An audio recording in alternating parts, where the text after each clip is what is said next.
23 ABC's Digital Update is brought to you by West Medical.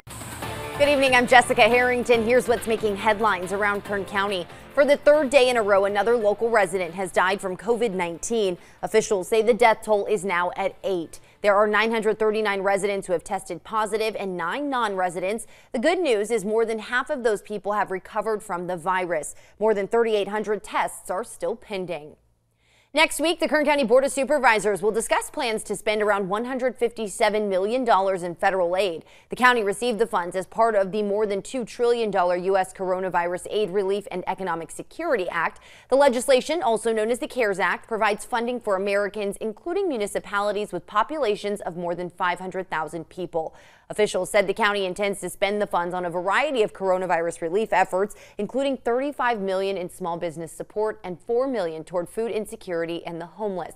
The issue is set to be discussed during the 2 p.m. session this upcoming Tuesday. The meeting is not open to the public, but can be streamed on YouTube or KGov TV. Civil rights activist Dolores Huerta is backing Joe Biden in his quest for the presidency. This comes as the campaign says it's ramping up its Latino outreach. Huerta said she plans to do whatever she possibly humanly can to make sure that Joe Biden gets elected. Huerta is scheduled to appear on an online Joe Biden event this Sunday.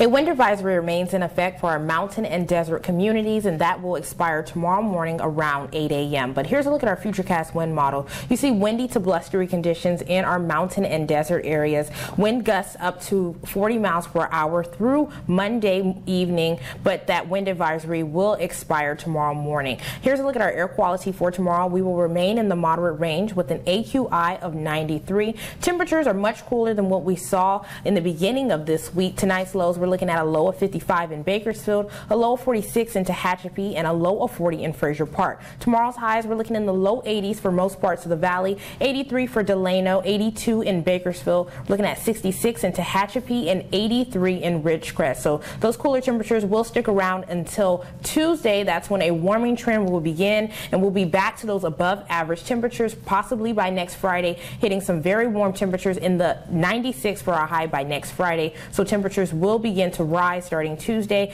Even in our mountain areas, temperatures will warm back up to those above average temperatures.